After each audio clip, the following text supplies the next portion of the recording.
Sir ಅಲ್ಲ sir ನೀವೇನ್ sir ಕೋಲ್ ಹಿಡ್ಕೊಂಡು ಈ ತರ ಅಲ್ಲ ಸರ್ ನಿಮ್ಮ ಅಣ್ಣ ಅವ್ರು ನೋಡಿದ್ರೆ ಇದು ನೀವೇನ್ ಸರ್ ಅಂದೆ ನೀನೇನು ಏನಕ್ಕೆ ಬರಕ್ ಹೋದೆ ನೀನು ಇಲ್ಲಿಗೆ ಜಿಮ್ ಹತ್ರ ಎಲ್ಲ ಹುಡ್ಕೊಂಡು ಅಂತ ಹೇಳಿದ್ರು. ನನ್ಗೆ ಒಂದ್ಸತಿ ಎಲ್ಲ ಜಿಮ್ಮಲ್ಲೆಲ್ಲ ಹುಡುಗರಿಗೆ ಸರ್ ಎಲ್ಲರೂ ಹಿಂಗೆ ವರ್ಕೌಟ್ ಮಾಡ್ತಾ ಇದ್ರು ಡಂಬಲ್ ಇಟ್ಟುಬಿಟ್ರೆ ಅಲ್ಲೇ ಸರ್ ಗೊತ್ತಾ ಇವ್ರು ನಿಮ್ಗೆ ಅಂದೆ ನನ್ನ ಸ್ವಂತ ತಮ್ಮ ದಿನಕರು. ಅಯ್ಯೋ ಅಣ್ಣ ಸಾರಿ ಅಣ್ಣ ದಯವಿಟ್ಟು ಬೇಜಾರು ಮಾಡ್ಕೊಬೇಡಿ ನಂಗೆ ನಿಜವಲ್ಲೂ ಗೊತ್ತಿರಲಿಲ್ಲ ನಿಮ್ಮ ತಮ್ಮ ಅವರು ಅಂತ ಅಂದ್ಬಿಟ್ಟು ಹೇಳಿದೆ. ಸೊ ಇವರು ನೋಡಿ ನಮ್ಮ ತಮ್ಮನೇ ಇವರು ಈಗ ಡೈರೆಕ್ಷನ್ ಮಾಡಬೇಕು ಅಂತ ಇದ್ದಾರೆ. ಸೊ ಕಷ್ಟ ಬೀಳ್ಬೇಕು ಇವರು ಮನೆಯಲ್ಲಿ ಮಾತಾಡ್ಸಕ್ ಆಗ್ತಾ ಇರ್ಲಿಲ್ಲ. ದಿನಕರ್ ಸರ್ ಆಗ್ಲಿ ದರ್ಶನ್ ಸರ್ ಆಗ್ಲಿ ನೀನು ಗುರು ಯಾವಾಗ್ಲೂ ದರ್ಶನ್ ಸರ್ ಮನೆ ಹತ್ರನೇ ಇರ್ತೀಯಾ ಅವ್ರ ಜೊತೆಲೇ ಇರ್ತೀಯಾ ಗುರು ನನಗೆ ಇಷ್ಟ ಗುರು ದರ್ಶನ್ ಸರ್ ಅಂದ್ರೆ ಕಣ್ಣಾರೆ. ನಾನೊಂದು ಇನ್ಸಿಡೆಂಟ್ ನೋಡಿದೆ ಸರ್ ಜಿಮ್ ಅಲ್ಲಿ ಒಬ್ರು ವ್ಯಕ್ತಿ ಬರ್ತಾ ಇದ್ರು ಸರ್ ಜಿಮ್ಗೆ. ಯಾವಾಗ್ಲೂ ಏನಂತ ಹೇಳಿದ್ರೆ ಕರೆಕ್ಟಾಗೆ ಒಂದು 7:40 ಒಬ್ರು ಬರ್ತಾ ಇದ್ರು ಸರ್. ಆ ವ್ಯಕ್ತಿ ಯಾರು ಅಂತ ನನಗೆ ಗೊತ್ತಿಲ್ಲ. ನಾನು ಅದಕ್ಕೆ ಸರಿ ಅಂದ್ಬಿಟ್ಟು ಅಣ್ಣ ಇದ್ದಾರಾ ಅಂತ ಕೇಳ್ಕೊಂಡು ಬರ್ತಾ ಇದ್ರು. ನಾನು ಯಾವ ಅಣ್ಣ ಸರ್? ಇಲ್ಲ ದರ್ಶನ್ ಅಣ್ಣ ಅವರು. ಅದಕ್ಕೆ ಸರ್ ಅವರು ಬಂದಿಲ್ಲ ಸರ್, ಇವತ್ತು ಶೂಟಿಂಗಲ್ಲಿ ಬ್ಯುಸಿ ಇದ್ದಾರೆ, ನಾಳೆ ನಾಡಿದ್ದಂಗೆ ಬರ್ತಾರೆ ಅಂತ ಕಾಣಿಸುತ್ತೆ ಸರ್. ನಮಗೂ ಆ್ಯಕ್ಚುಲಿ ಯಾಕಂದರೆ ಫೋನ್ ಇಲ್ಲ, ಅವ್ರು ಫೋನ್ ಮಾಡಿದ್ರೆ ಲ್ಯಾಂಡ್ಲೈನ್ ನಂಬರ್ ಕಾಲ್ ಮಾಡ್ತಾರೆ, ಬರ್ತಾ ಇದ್ದೀನಿ ಅಂತ ಹೇಳ್ತಾರೆ. ಆಮೇಲೆ ಜಿಮ್ಗೆ ಅವ್ರು ಮೊಬೈಲು ತರಲ್ಲ ದರ್ಶನ್ ಸರ್. ಆಗ ಜಿಮ್ಗೆ ಮೊಬೈಲೇ ತರ್ತಾ ಇರಲಿಲ್ಲ ಅವ್ರು. 1 hour ನಾನು ವರ್ಕೌಟ್ ಅಂದರೆ ವರ್ಕೌಟ್ ಫಿಕ್ಸ್ ಅವರು. ಓಕೆ ನಿಮ್ಗೆ ಹೆಂಗೆ ಗೊತ್ತಾಗ್ತಾ ಇತ್ತು ಅಂದಾಗ ಸರ್ ಫೋನ್ ಮಾಡ್ತಾ ಇರೋದು ಮನೆ ಬಿಟ್ಟಿದ್ದೀನಿ ಇವಾಗ ಅನ್ನೋರು. ಹೌದಾ ಸರಿ ಅಷ್ಟೇ ನಾವು ಮಾತಾಡ್ತಾ ಇದ್ದಿದ್ದು, ಫೋನು ಕಟ್ ಮಾಡಿಬಿಡ್ತಾ ಇದ್ವಿ. ಸರಿ ಹಿಂಗೆ ಬರ್ತಾ ಇದ್ರಲ್ಲ ಜಿಮ್ಗೆ. ಆಮೇಲೆ ನಾನು ಹೇಳಿದೆ ಸರ್ ನಿಮ್ಮೊಬ್ಬರನ್ನ ನಿಮ್ಮ ಬಗ್ಗೆ ಕೇಳ್ಕೊಂಡು ದಿನ ಬರ್ತಾ ಇರ್ತಾರೆ ಸರ್, ಅವ್ರು ಯಾರು ಅಂತ ಗೊತ್ತಿಲ್ಲ, ನಿಮ್ಮನ್ನೇನೋ ಭೇಟಿ ಮಾಡಬೇಕು. ಇಲ್ಲ ಬಹುಶಃ ಯಾರು ಏನಂದರೆ ಅವಕಾಶ ಸಿನಿಮಾಗೇನೋ ಕೇಳಕ್ಕೆ ಬಂದಿರ್ತಾರೆ, ಇಲ್ಲಾಂದರೆ ಫ್ಯಾನ್ಸ್ಗಳು ಯಾರಾದರೂ ಫೋಟೋ ಆಟೋಗ್ರಾಫು ಅಂತ ಕೇಳಕ್ಕೆ ಬಂದಿರ್ತಾರೆ ಅಂದರು. ಇಲ್ಲ ಸರ್ ಅವ್ರನ್ನ ನಿಮ್ಮನ್ನು ಕಾಂಟ್ಯಾಕ್ಟ್ ಮಾಡಿಸ್ತೀನಿ ಸರ್ ನಾನು, ಬೇರೆಯವರೆಲ್ಲ ಹೋಗ್ತಾರೆ ಬಟ್ ಇವ್ರು ಮಾತ್ರ ಕರೆಕ್ಟಾಗಿ 7:45, 7:40, 7:15 ಈ ಟೈಮಿಗೆ ಪಕ್ಕ ಮಾಡ್ತಾರೆ ಅಂದೆ. ನೆಕ್ಸ್ಟ್ ಸತಿ ಬಂತು ಅಂದರೆ ಅವ್ರನ್ನ ಒಳಗಡೆ ಕರೀರಿ ಅಂದ್ರೆ, ಅವರೊಬ್ಬರೇ ಬಂತು ಅಂದರೆ ಕರೀರಿ ಅಂತ. ಸರಿ ಕರೆಕ್ಟಾಗಿ ಒಬ್ಬರು ಬಂದರು ಸರ್. ಅಣ್ಣ ಕೇಳಿದ್ರಲ್ಲ ಸರ್ ಬಂದಿದ್ದಾರೆ ಬನ್ನಿ ಸರ್ ಅಂತ ಕರೆದೆ ನಾನೇ. ಅವತ್ತು ಶನಿವಾರ ವರ್ಕೌಟು ತೈಸು ಎಕ್ಸಸೈಸು ಮಾಡ್ತಾಯಿದ್ರು. ಯಾಕಂದರೆ ನೋಡಿ ನೀವು ಮೆಜೆಸ್ಟಿಕ್ ಸಿನಿಮಾಗೂ ಕರಿಯಾ ಪಿಕ್ಚರ್ಗೂ ತುಂಬ lot of difference, body formation ಸಿಕ್ಕಾಪಟ್ಟೆ ಇದೆ. ಸೊ ಆ ಟೈಮಲ್ಲಿ ಮಾಡ್ತಾಯಿದ್ರು, ಡೋರ್ ಓಪನ್ ಇತ್ತು, ಅವ್ರು ಆ ಕಡೆ ಮಾಡ್ತಾಯಿದ್ರು. ಸೊ ಅದು ರೋಡ್ಗೆ ಕಾಣಿಸ್ತಾ ಇರಲಿಲ್ಲ ಜಿಮ್, ಅದು ಎಲ್ ಶೇಪಲ್ಲಿತ್ತು. ಸರಿ ಹಿಂಗೆ ಮಾಡ್ತಾಯಿದ್ರು. ಸರಿ ನಾನು ಕೌಂಟ್ ಕೊಡ್ತಾಯಿದ್ದೆ ಸರ್, 15 ಕೌಂಟ್ಸ್ ಮಾಡಬೇಕಲ್ಲ ಅಂತ ಹೇಳಿ ಸರ್ 1 2 ಅಂತ ಹೇಳಿ. ಆಮೇಲೆ ನೋಡಿದೆ, ಸೊ ಬಂದರು ಸರ್ ಬನ್ನಿ ಇದ್ದಾರೆ ಅಂತ ಕರೆದಾದ್ಮೇಲೆ ನೀನೇನಾ ಏನಕ್ಕೆ ಬರಕ್ಕೆ ಹೋದೆ ನೀನು ಇಲ್ಲಿಗೆ ಜಿಮ್ ಹತ್ರ ಎಲ್ಲ ಹುಡ್ಕೊಂಡು ಅಂತ ಹೇಳಿದ್ರು. ನನಗೆ ಒಂದ್ಸತಿ ಎಲ್ಲ ಜಿಮ್ಮಲ್ಲೆಲ್ಲ ಹುಡುಗರಿಗೆ ಸರ್ ಎಲ್ಲರೂ ಹಿಂಗೆ ವರ್ಕೌಟ್ ಮಾಡ್ತಾ ಇದ್ರು ಡಂಬಲ್ ಇಟ್ಟುಬಿಟ್ರೆ ಅಲ್ಲೇ ಯಾರು ಹಿಂಗೆ ಬೈತಾ ಇದಾರಲ್ಲ ಸರ್ರು ಅಂತ. ಯಾಕಂದರೆ ಯಾರನ್ನೂ ಮಾತಾಡಿಸ್ತಾ ಇರಲಿಲ್ಲ 1 hour. ಆ 1 hour ವರ್ಕೌಟ್ ಆದಮೇಲೆ ಒಂದು 5 ನಿಮಿಷ ಎಲ್ಲರೂ ಮಾತಾಡಿಸ್ಕೊಂಡು ಚೆನ್ನಾಗಿ ಮಾಡ್ತಾಯಿದ್ದೀನಿ ನಾವು, ವರ್ಕೌಟ್ ಮಾಡ್ರೋ, ಫುಡ್ ಹಾಕ್ರೋ, ಈ ರೀತಿ ಒಂದು 5 ನಿಮಿಷ ಮಾತಾಡಿ ಅವ್ರು ಹೊಟ್ಟುಬಿಡೋರು. ಆಮೇಲೆ ಸರಿ ಯಾಕೆ ಹಿಂಗೆ ಬೈದು ಬಿಟ್ರಲ್ಲ ಇವತ್ತು ದರ್ಶನ್ ಸರ್ ಅಂದ್ಕೊಂಡೆ. ಅದಕ್ಕೆ ಇವ್ರ ಗೊತ್ತು ಬಿಡಿ ನನಗೆ ಅಂತ ಹೇಳಿದ್ರು. ನಾನು ಯಾರು ಏನು ಸರ್ ಗೊತ್ತಾ ಇವ್ರು ನಿಮಗೆ ಅಂದೆ. ನನ್ನ ಸ್ವಂತ ತಮ್ಮ ದಿನಕರು. ಅಯ್ಯೋ ಅಣ್ಣ ಸಾರಿ ಅಣ್ಣ ದಯವಿಟ್ಟು ಬೇಜಾರು ಮಾಡ್ಕೊಬೇಡಿ ನಂಗೆ ನಿಜವಲ್ಲೂ ಗೊತ್ತಿರಲಿಲ್ಲ ನಿಮ್ಮ ತಮ್ಮ ಅವರು ಅಂತ ಅಂದ್ಬಿಟ್ಟು ಹೇಳಿದೆ. ಅದಕ್ಕೆ ಇಲ್ಲ ಅದು ಏನಂತ ಹೇಳಿದ್ರೆ ನೋಡಿ ನಾನು ಕಷ್ಟಪಟ್ಟು ಇವತ್ತು ಯಾರ್ದು ಬ್ಯಾಕ್ ಸಪೋರ್ಟ್ ಇಲ್ಲದೆ ನಾನು ಹೀರೋ ಆಗಿ ನಿಂತ್ಕೊಂಡಿದ್ದೀನಿ. ಪ್ರೊಡ್ಯೂಸರ್ಸ್ಗಳು ಇವತ್ತು ನನ್ನ ಮೇಲೆ ನಾನು ಸಿನಿಮಾ ಮಾಡ್ತೀನಿ ಅಂದರೆ ನಾಳೆ ರೆಡಿ ಇರ್ತಾರೆ. ಸೊ ಇವರು ನೋಡಿ ನಮ್ಮ ತಮ್ಮನೇ ಇವರು ಈಗ ಡೈರೆಕ್ಷನ್ ಮಾಡಬೇಕು ಅಂತ ಇದ್ದಾರೆ. ಸೊ ಕಷ್ಟ ಬೀಳಬೇಕು ಇವರು ಯಾರ್ದು ಸಪೋರ್ಟ್ ಇಲ್ಲದೆ ಬಂದಾಗ ಒಂದು ಪ್ರೂವ್ ಮಾಡ್ಕೊಂಡಾಗ ನಾನು ಸಪೋರ್ಟ್ ಮಾಡೋದ್ರಲ್ಲಿ ಒಂದು ಅರ್ಥ ಇರುತ್ತೆ ಅಂತ ಹೇಳಿದ್ರು. ಆವಾಗ ದಿನಕರ್ ಸರ್ ಅದಕ್ಕೆ ಸುಮ್ಮನೆ ನಿಂತಿದ್ರು. ಅದಕ್ಕೆ ಸಾರಿ ಸರ್ ನಿಮಗೂ ಸಾರಿ ಸರ್ ಅಂತ ಇಬ್ಬರನ್ನೂ ಕೇಳಿದೆ. ಇರಲಿ ಬಿಡಿ ಪರವಾಗಿಲ್ಲ, ನಮ್ಮ ಅಣ್ಣ ಹೇಳಿದ ತಪ್ಪೇನಲ್ಲ, ಕರೆಕ್ಟ್ ಹೌದು ಅವ್ರು ಹೇಳಿದ್ದು ಕರೆಕ್ಟೇ. ಮನೆಯಲ್ಲಿ ಮಾತಾಡ್ಸೋಕೆ ಆಗ್ತಾ ಇರಲಿಲ್ಲ ದಿನಕರ್ ಸರ್ ಆಗಲಿ ದರ್ಶನ್ ಸರ್ ಆಗಲಿ, ಯಾಕಂದರೆ ಇವರು ಡೈರೆಕ್ಷನ್ ಡಿಪಾರ್ಟ್ಮೆಂಟ್, ಇವರು ಹೀರೋ. ಸೊ ಇಬ್ಬರು ಬ್ಯುಸಿ ಇರ್ತಾ ಇದ್ರಲ್ಲ, ಹಂಗಾಗಿ ಸರಿ ಅಂತ ಅಂದ್ಬಿಟ್ಟು ಅವತ್ತು ಲಾಸ್ಟು ಸರ್ ದಿನಕರ್ ಸರ್ ಬಂದಿದ್ದು. ಮತ್ತು ಅದಾದಮೇಲೆ ಅವರನ್ನು ಬೇರೆ ಶೂಟಿಂಗ್ ಸೆಟ್ಟಲ್ಲಿ ನಾನು ನೋಡಿದ್ದೆ ಅಷ್ಟೇ. ಕೆಲಸ ಅಷ್ಟೊಳಗಡೆ ಯಾವ್ದಾದ್ರು ಡೈರೆಕ್ಷನ್ ಮಾಡಿದ್ರು ಅವರು? ಸರ್ ಯಾವುದೂ ಮಾಡಿರಲಿಲ್ಲ, ಅಸಿಸ್ಟೆಂಟು ಅಸೋಸಿಯೇಟ್ ಆಗಿ ವರ್ಕ್ ಮಾಡ್ತಾಯಿದ್ರು, ಕೆಲಸ ಮಾಡ್ತಾಯಿದ್ರು. ಗವಿಗಂಗಾಧರ ದೇವಸ್ಥಾನ ಗುಟ್ಟಳ್ಳಿ ಹತ್ರ ಶೂಟಿಂಗ್ ನಡೀತಾ ಇತ್ತು.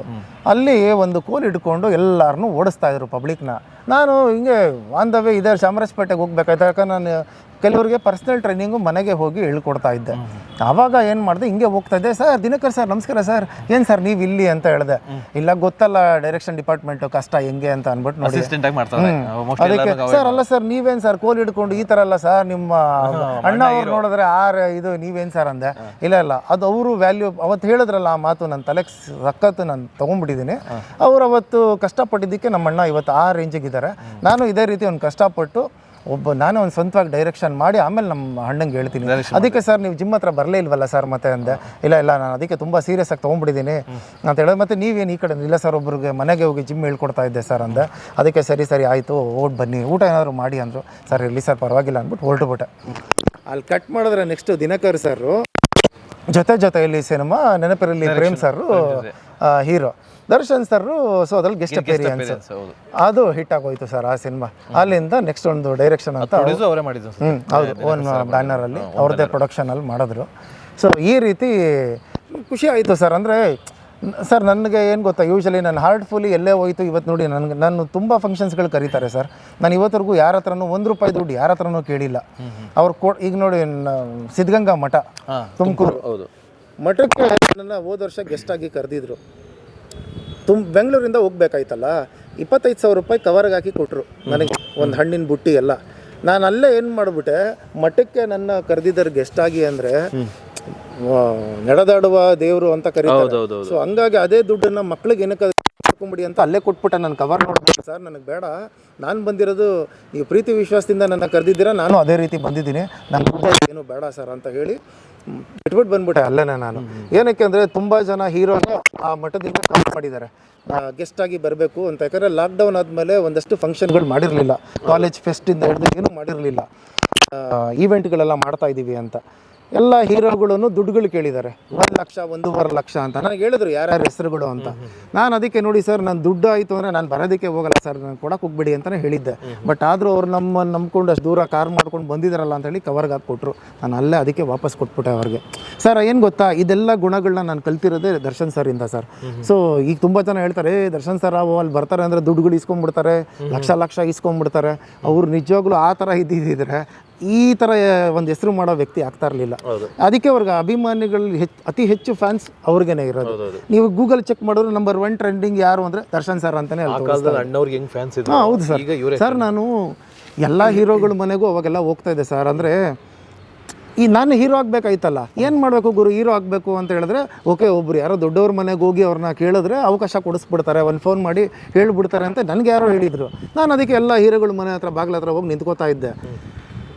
ನೀವು ಹೇಳ್ದಂಗೆ ಅಣ್ಣವರು ಫ್ಯಾನ್ಸ್ ಆ ಕಾಲದಲ್ಲಿ ಹಿಂಗಿದ್ದು ಅಂದರೆ ಸರ್ ದರ್ಶನ್ ಸರ್ಗೆನೆ ಸರ್ ಇರೋದು. ಪ್ರತಿದಿನ ಅವ್ರ ಮನೆ ಹತ್ರ 300 ಜನ 500 ಜನ ದಿನ ಬಂದು ನಿಂತ್ಕೋತಾ ಇರ್ತಾರೆ. ಬೆಳಗ್ಗೆ ಆದರೆ ಸಾಕು, ಈ ಒಂದು MLA MLC ಮನೆಗೆ ಹೋಗಿ ನಿಂತಿರ್ತಾರೆ. ಅವ್ರುಗಳು ಇನ್ನೊಂದೇರೆ ಕೆಲವ್ರು ಊಟನೇ ಹಾಕಲ್ಲ, ಸುಮ್ಮನೆ ಕಾಯ್ಕೊಂಡಿರಲಿ ಬಿಡು ಅಂತಾರೆ.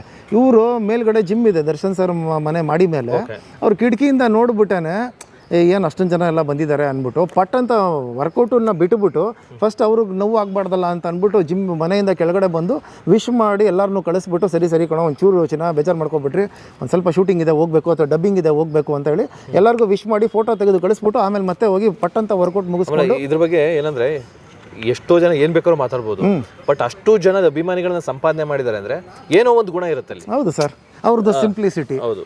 ಅದಾದಮೇಲೆ ಅವರು ಒಂದು ಸಹಾಯ ಮಾಡೋ ಒಂದು ರೀತಿ, ಈ ಹ್ಯಾಂಡಿಕ್ಯಾಪ್ಗಳಿಗೆ ಇರ್ಬೋದು.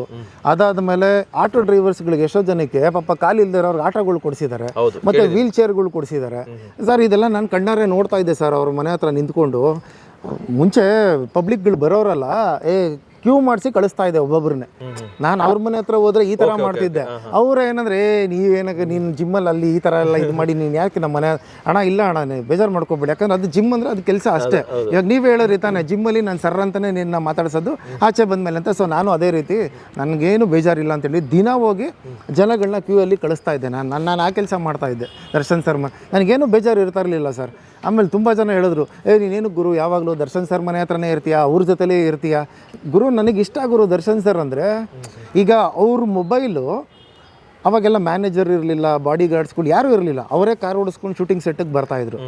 ಮೊಬೈಲು ನಾನ್ಯಾರು ಶೂಟಿಂಗ್ ಈಗ 10 ಗಂಟೆ ಮೇಲೆ ನಂದು ಮನೆಗೆ ಬಂದು ಸ್ನಾನ ಮಾಡಿಕೊಂಡು ಟಿಫನ್ ಮುಗಿಸ್ಕೊಂಡು ಇವ್ರದ್ದು ಶೂಟಿಂಗ್ ಎಲ್ಲಿದೆ ಅಂತ ಕೇಳ್ಕೊತಾ ಇದ್ನಲ್ಲ, ಸೀದಾ ಅಲ್ಲಿ ಹೋಗ್ಬಿಟ್ಟು ನಿಂತ್ಕೊಂಡು ನೋಡ್ತಾ ಇರ್ತಿದ್ದೆ ಸರ್. ನಾನೇನಕ್ಕೆ ನೋಡ್ತಾ ಇರ್ತಿದ್ದೆ ಅಂದರೆ, ಇವರು ಒಂದು ಮಾತು ಹೇಳಿದರು, ನಾಳೆ ದಿನ ನೀನು ಹೀರೋ ಆಯಿತು ಅಂದರೆ ಒಂದು ಕ್ಯಾಮ್ರಾ ಆ್ಯಂಗಲ್ ಯಾವ ಲೆನ್ಸ್ ಯೂಸ್ ಮಾಡಿರ್ತಾರೆ, ಒಬ್ಬರು ಸೀನಿಯರ್ ಆರ್ಟಿಸ್ಟ್ಗಳು ಹೆಂಗೆ ಡೈಲಾಗ್ ಡೆಲಿವರಿ, ಟೆಕ್ನಿಕಲಿ ನಾಲೆಡ್ಜ್ ಇಡಬೇಕು, ಒಂದು ಲೈಟಿಂಗ್ ಹಿಂಗೆ ಒಬ್ಬ ಹೀರೋ ಹೆಂಗೆ ನಿಂತ್ಕೊಂಡ್ರೆ ಅವ್ನು ಚೆನ್ನಾಗಿ ಕಾಣಿಸ್ತಾನೆ ಫ್ರೇಮಿಂಗ್ಗೆ, ಇದೆಲ್ಲ ಕಲ್ತ್ಕೋಬೇಕು ಅಂದರೆ ನಾನು ಅದಕ್ಕೆ ದಿನ ಹೋಗಿ ನೋಡ್ತಾ ಇರ್ತಿದ್ದೆ. ಅವ್ರ ಮೊಬೈಲು ನನ್ನ ಕೈಯಲ್ಲಿ ಕೊಟ್ಟಿರ್ತಾರೆ, ಯಾವ್ದಾದ್ರು ಫೋನ್ಗಳು ಬಂತು ಅಂದರೆ ಒಂಚೂರು ಹೇಳಿ ಅಂತ. ಯಾಕಂದ್ರೆ ಯಾರೂ ಇರ್ತಿರ್ಲಿಲ್ಲ. ಇವತ್ತು ಗನ್ಮ್ಯಾನ್ಸು, ಬಾಡಿ ಗಾರ್ಡ್ಸು, ಏನು ಒಂದೊಂದು ಸತಿ ಕಾರ್ಗಳು ಹೋದರೆ 10 ಕಾರು 5 ಕಾರು ಹಿಂಗೆ ಹೋಗುತ್ತೆ ಸರ್. ಕಾಸ್ಟ್ಯೂಮ್ಗೆ ಒಂದು ಕಾರು, ಬೌನ್ಸರ್ಸ್ಗೆ ಒಂದು ಕಾರು, ಅವ್ರು ವರ್ಕೌಟ್ ಮಾಡೋದಕ್ಕೆ ಡಂಬಲ್ಸು ವೆಯ್ಟ್ಸ್ಗಳು ಅದಕ್ಕೆ ಒಂದು ಕಾರು, ಇವರೇ ಸಪ್ರೇಟಾಗಿ ಒಂದು ಕಾರು. ಏನು ಹಿಂಗೆ ಹೋಗ್ತಿತ್ತಲ್ಲ, ನಾನು ದರ್ಶನ್ ಸರ್ನ ದೂರದಿಂದ ನಿಂತ್ಕೊಂಡು ನೋಡೋದಕ್ಕೆ ಖುಷಿ ಪಡ್ತೀನಿ ಸರ್. ನೋಡು ಗುರು, ಅವತ್ತು ಜಿಮ್ಮಲ್ಲಿ ಹಿಂಗೆ ಮಾತಾಡಿಸ್ತಾ ಇದ್ದೆ, ಇವತ್ತೋಗಿ ಹಿಂಗೆ ಟಚ್ ಮಾಡೋಕ್ಕಾಗಲ್ಲ ಅವ್ರನ್ನ ಸರ್, ಹಿಂಗೆ ವಿಶ್ ಮಾಡೋಕ್ಕಾಗಲ್ಲ, ಅಷ್ಟು ಜನ ಅವ್ರ ಮನೆ ಮುಂದೆ. ಖುಷಿ ಆಯಿತು ಸರ್ ನನಗೆ. ಬಿಡು ಗುರು, ನಿಜವಾಗ್ಲೂ ನಾವು ಇಂಥ ಸ್ನೇಹಿತರನ್ನ ಪಡ್ಕೊಂಡಿದ್ದಕ್ಕೆ ನನಗೆ ನಿಜ ನಾನು ಒಂಥರ ಪುಣ್ಯವಂತ ಸರ್. ಅವರು ಸ್ನೇಹ ಇದು ಮಾಡಿದ್ದಕ್ಕೆ ಅದೇ ನನಗೆ ತುಂಬ ಖುಷಿ ಆಗುತ್ತೆ.